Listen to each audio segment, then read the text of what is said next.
সম্মানিত দর্শক শ্রোতা, পরম সৃষ্টিকর্তা যিনি অসীম দয়ালু, শুরু করছি তার নামে। আজকের বিষয়টা আপনারা হেডলাইন দেখেই বুঝতে পেরেছেন। ডক্টর মোহাম্মদ ইউনূসের ১৪ গোষ্ঠীকে উদ্ধার করেছে ডোনাল্ড ট্রাম্প এবং এমনকি তিনি বলেছেন বাংলাদেশের বর্তমান প্রধানমন্ত্রী শেখ হাসিনা, এর পরপরই আবার বলেছেন শেখ হাসিনার পদত্যাগ দেখতে চায় ডোনাল্ড ট্রাম্প। এরপরে যে চতুর্ভুজ হয়েছে সে বিষয়ে আজকে সংক্ষেপে আপনাদের সাথে শেয়ার করব। এই ইন্ডিয়ার সকল পেপার পত্রিকাগুলোতে নিউজে আসছে যে ডোনাল্ড ট্রাম্পের সমর্থনকারী তাদেরকে উত্তম মাধ্যম দিয়ে সেনাবাহিনী অ্যারেস্ট করেছে। এরপরে এই যে ডোনাল্ড ট্রাম্প যে সরাসরি বলেছেন শেখ হাসিনার অনুপস্থিতিতে বাংলাদেশে কি ঘটতেছে, সরাসরি তার ভেরিফাইড পেজ যে তিনি উল্লেখ করেছেন।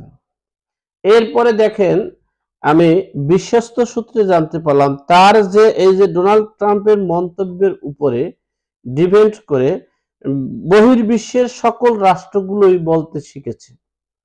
এরপরে দেখেন, আমি আজকের এই যে কিছুক্ষণ আগের আরব আমেরিকার একটা পত্রিকার নিউজে দেখলাম যে সেখানেও বলতেছে যে ডোনাল্ড ট্রাম্প যে কথাগুলো বলছে সেটা নিয়ে তারা একটা রিসার্চ এবং গবেষণা করতেছে। এমনকি ডোনাল্ড ট্রাম্প তারই প্রতিক্রিয়ায় এই যে তার বক্তব্যের পরপরই সারা বিশ্বে যে একটা মতামত এবং ডিসকাস হচ্ছে, তারই পরিপ্রেক্ষিতে ডোনাল্ড ট্রাম্প আরো বলেছেন যে প্রয়োজনে এই প্রধানমন্ত্রী শেখ হাসিনার পদত্যাগপত্রটা দেখান। মানে এটা আনঅফিসিয়ালি ভাবে বলছেন, যে সে অফিসিয়ালি ভাবে ডাইরেক্ট তিনি বলেছেন যে শেখ হাসিনা বাংলাদেশের প্রধানমন্ত্রী। এরপরে যখন আপনারা পক্ষ বিপক্ষের কথা বলতে চাচ্ছেন তখন বলছে আর কি কথাটা। এরপরে আসেন, বাংলাদেশে এখন একটা চতুর্ভুজ হয়ে গেছে। এক হলো এই যে আরব আমিরাতেও ডোনাল্ড ট্রাম্পের সাথে, এবং ভারত, এরপর শেখ হাসিনা, এই চারজন চতুর্ভুজ এক হয়ে গেছে। এখন বিষয়টা হচ্ছে ডোনাল্ড ট্রাম্প কিন্তু এই 20শে জানুয়ারি তিনি প্রশাসনিকভাবে শপথ গ্রহণ করে তিনি বসবেন। এর আগেই তিনি যেহেতু এত বড় একটা পদক্ষেপ নিয়েছেন এবং তিনি প্রতিদিনের নিউজ বাংলাদেশ সম্পর্কে তিনি সবকিছু জানেন এবং দেখেন। এই মানে ডোনাল্ড ট্রাম্পের বক্তব্যের পর বাংলাদেশ না, বিশ্বের বিভিন্ন রাষ্ট্রে তারা বলতেছে বাংলাদেশ তো আমরা জানি গণতন্ত্র রাষ্ট্র, আর গণতন্ত্রের সংবিধান হচ্ছে একটা নির্বাচিত সরকার, সরকার হয় 4 বছর 5 বছর, সংবিধানে যেটা উল্লেখ আছে 5 বছরের মধ্যেই এই নির্বাচনিত সরকার দেশ চালাবে। এরপরে হচ্ছে এই গণতান্ত্রিক রাষ্ট্রগুলো, এরপরে হচ্ছে তাদের এই 5 বছরের 3 মাস আগে একটা আবার নির্বাচন হবে, সেখানে জনগণের প্রত্যক্ষ ভোটে যারা নির্বাচিত হবেন তারাই হবেন পরবর্তী সরকার। সেখানে এই অন্তর্বর্তীকালীন সরকার বলতে কিছু নেই এবং উপদেষ্টা বলতে কিছু নেই। তারা এমনও ডিসকাস করেছেন, উপদেষ্টা শব্দের অর্থ দিয়ে বোঝানো হচ্ছে উপদেষ্টা মানে একটা গ্রামের বা একটা মহল্লার বা একটা সংগঠনের কাঠামো থাকে, সেখানে নেতৃত্বদাতা থাকে। সেই নেতৃত্বদাতাদেরকে যারা মুরব্বী আছে, যারা পূর্বে নেতৃত্ব দিয়েছিল অথবা মুরব্বী, তাদেরকে উপদেষ্টা হিসেবে রাখা হয়। তারা শুধু পরামর্শ দিতে পারে, আর কিছু করতে পারে না। এখন বাংলাদেশের সংবিধানে উপদেষ্টা বলতে কিছু নেই। আর উপদেষ্টার বিষয়টা আপনারা অনেকেই জানেন যে তার কাজটা কি এবং কিভাবে। যাই হোক, আমি এই পক্ষ বিপক্ষের আলোচনার মাধ্যমেই কিন্তু আমি বিষয়টা নিট অ্যান্ড ক্লিন ভাবে বলতে চাই। অনেকে আমাকে নিয়ে বা আমার বক্তব্যকে নিয়ে অনেকে এটাকে কাটছাট করে অনেক বিভিন্ন ভাবে বলে। আমি কিন্তু একটা পক্ষে এবং একটা বিপক্ষের মন্তব্য রাখছি। সেখান থেকে যদি আমাদের দেশের প্রবীণ রাজনীতিবিদরা যদি এখান থেকে যদি কিছু বিষয়টা যদি তাদের কাজে লাগে তাহলেই তারা সাকসেস হবে। সেজন্যই মূলত আমার এত শ্রম, এতই। যাই হোক, এখন বিষয়টা হলো চতুর্ভুজ, আরব আমিরাত এবং মার্কিন যুক্তরাষ্ট্র, ভারত, শেখ হাসিনা। এখন বিষয়টা হচ্ছে 20শে জানুয়ারির পর হচ্ছে প্রশাসনিক কার্যক্রম শুরু। এখন বাংলাদেশে অনেক রাজনীতিবিদরা বা অনেকেই বলছেন, যেমন বিএনপি চাচ্ছেন নির্বাচন, আর এরপরে হচ্ছে আওয়ামী লীগের মধ্যেও যারা কিন্তু অপরাধী, অপরাধ করে নাই কিন্তু তা নয়, আওয়ামী লীগের মধ্যেও কিছু দুর্নীতিবাজ, মানি লন্ডারিং, এই দুর্বৃত্তায়ন যারা আছে তারা কিন্তু বলছে নির্বাচন দেন, নির্বাচন দেন। মানে তারা হচ্ছে মানে দুর্বৃত্তায়ন আছে, নির্বাচন দিলেই তারা এমপি হবে, তাহলে আর সব ঢেকে যাবেন। নো,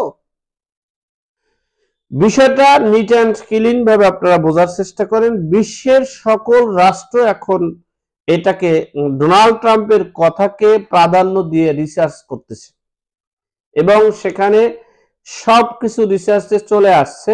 আজকের যে মিডিয়াগুলো হয়তোবা আমি আজকে বলছি, 2 দিন পর আপনারা হয়তোবা টোটালি বিষয়টা আস্তে আস্তে আস্তে আস্তে কম বেশি জানতে পারবেন। বাংলাদেশের নির্বাচনের জনগণের ভোটে নির্বাচিত হয়েছেন শেখ হাসিনা, আর এই শেখ হাসিনার মেয়াদ হবে 28 সালের ডিসেম্বর পর্যন্ত। এই 28 সালের ডিসেম্বরে নির্বাচন হলে পরবর্তী সাল অর্থাৎ 29 সালের জানুয়ারি থেকে পরবর্তী সরকার গঠন করবে। এটাই সংবিধান, এটাই 100% শিওর, এটাই হবে। এর পরের বিষয় এটাই এখন মানে বহির্বিশ্বের কথা, আমার মতামতের কথা বলছি না বা আমি চাচ্ছি না। এখন বিষয়টা হচ্ছে এই উপদেষ্টা মণ্ডলী এবং সমন্বয়কারীদেরকে কাছে আবেদন হচ্ছে বিএনপির নির্বাচন। এখন বিষয়টা হচ্ছে যদি 20শে জানুয়ারির আগে নির্বাচন দিয়ে বিএনপিকে যদি ক্ষমতায় বসাতে পারে এবং বিএনপি যদি সরকার গঠন করে, মন্ত্রী পরিষদ গঠন করে যদি দেশ পরিচালনা করতে পারে, তাহলে হয়তোবা একটা কিছু হবে। অপরদিকে যদি বিএনপি কে প্রধানমন্ত্রী না বানাইয়া যদি তারা নিজেরা বলে আমরা আর কোন উপদেষ্টা বহুত দেখেছি, বহুত হইছি, এখন উপদেষ্টা কিছু দরকার নাই, এখন এই ডক্টর ইউনূস সাহেবকে বানাবো আমি রাষ্ট্রপতি, আর আসিফ নজরুল সাহেব প্রধানমন্ত্রী, আর আমরা সবাই মন্ত্রী প্রতিমন্ত্রী, আর ডক্টর ওয়াকারুজ্জামানকে ভোল্ট আউট করে নতুন একজন নতুন সাহেব নিয়োগ করে দেশের নির্বাচন শেষ, দেশ পরিচালনা করবে তারা। এভাবে হয় 5 বছর, 10 বছর, 20 বছর, এরপরে যদি তারা পারবে, না পারলে নাই। সেটা হতে হবে 20 তারিখের আগে, 20শে জানুয়ারির আগে। আর যদি মনে করেন যে পিছনে 3 মাস, আজকে 3 মাস 5-7 দিন 10 দিন হয়ে গেছে, এরপরে যদি মনে করেন যে না 3 মাস গেছে, তাতে কি হয়েছে, আরো 3 মাস হয়, তাহলে 20 তারিখের পর কিন্তু চতুর্ভুজের খেলা শুরু হবে। সুতরাং এখন বিষয়টা হচ্ছে চতুর্ভুজের খেলা যদি শুরু হয় তাহলে দেখা গেছে ডক্টর ইউনূস সাহেব তিনি বাঁচতে পারবেন, আর কিছু উপদেষ্টা আছেন তারা তো আমলা, তারা অবসরে ছিল, এখন আবার অবসরে চলে যাবেন। কিন্তু এই সমন্বয়কারীরা যারা আছেন তারা আর আমরা যারা আন্দোলন সংগ্রামের পক্ষে ছিলাম, টাকা দিছি, পয়সা দিছি, মদত দিছি, কত কিছু করছি, শ্রম দিছি, ইউটিউব চালাইছি, ফেসবুক চালাইছি, সবকিছু চালাইছি, আমাদের অবস্থা কি হবে এটা তো একবারও ভাবেন না আপনারা। আমাদের জন্য একটু ভাবিয়েন, আমাদের জন্য ভাবিয়েও অন্তত পক্ষে একটা ডিসিশন নেওয়ার চিন্তা করিয়েন। যাই হোক, সর্বোপরি কথা হচ্ছে যারা এই দেশের নির্বাচনের কথা উল্লেখ করতেছে, তারা কিন্তু ডেমোক্রেট এবং গণতান্ত্রিক হারে তারা নির্বাচন চাচ্ছে না। আর এই নির্বাচনটাও যেমন বৈধ হচ্ছে না, তেমনি এই প্রধানমন্ত্রী হিসেবে যে সরকার শেখ হাসিনা আছেন, সেটা বহির্বিশ্ব প্লাস যুক্তরাষ্ট্র প্লাস ভারত প্লাস আরব আমেরিকা সেটাকে অ্যাকসেপ্ট করেছে। এখন আমরা কিন্তু সেই অ্যাকসেপ্টে রাজি নই। তাহলে আমাদের কি করণীয়? আমরা কিভাবে সেটাকে প্রতিহত করে এই দেশে নতুন রাজত্ব কায়েম করতে পারবো, নতুন দেশকে গঠন করতে পারবো, সেই জন্যই আপনাদের কাছে আমার অনুরোধ রইল। তবে সেই আবেদনটা 20 জানুয়ারির আগে করতে পারলেই আমরা সফল। আর যদি করতে না পাই, তাহলে যে আমাদের অবস্থা কি হবে একমাত্র আল্লাহ পাক রব্বুল আলামিন জানে। যাই হোক, আমাদের সকলকে হেদায়েত নসিব করুক, আমিন। আসসালামু আলাইকুম।